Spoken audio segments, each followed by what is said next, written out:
বয়স বেড়ে যাওয়ায় এবার পদত্যাগ করছেন নরেন্দ্র মোদী। কে এবার হবেন প্রধানমন্ত্রী?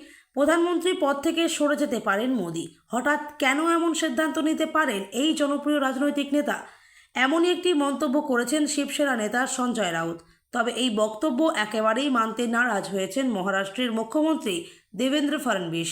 সঞ্জয় রাউত দাবি করেছেন, মোদী রবিবার নাগপুরে আরএসএস সদর দপ্তরে গিয়েছিলেন প্রধানমন্ত্রী পদে তার উত্তরসূরি নিয়ে আলোচনা করতে।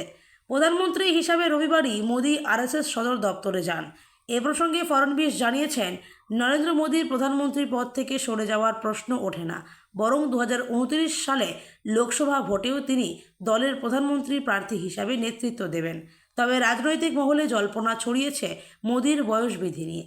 বয়স 75 পেরোলে দল ও প্রশাসনের গুরুত্বপূর্ণ পদে থাকা যাবে না বলে কয়েক বছর আগে সিদ্ধান্ত নেয় বিজেপি। সেই বিধি মেনে লালকৃষ্ণ আদবানি, মুরলী মনোহর যোশী, সুমিত্রা মহাজনদের দল ও সরকারের গুরুত্বপূর্ণ পদ থেকে সরে যেতে হয়। চলতি বছরের সেপ্টেম্বরেই 75 ছুঁয়ে ফেলবেন মোদী। তাই এবার কি ওনাকেও ছাড়তে হতে পারে পদ? ফডণবীস সহ অনেক নেতাই অবশ্য দাবি করেছেন, 75 বিধি বলে কিছু নেই। সরে যাওয়ার ব্যাপারে মোদীও এখনও পর্যন্ত স্পষ্ট কোনো আভাস দেননি।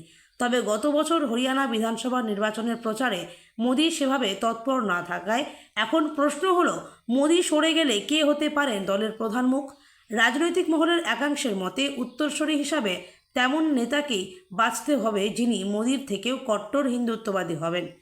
এক্ষেত্রে এগিয়ে রয়েছেন অমিত শাহ ও যোগী আদিত্যনাথ।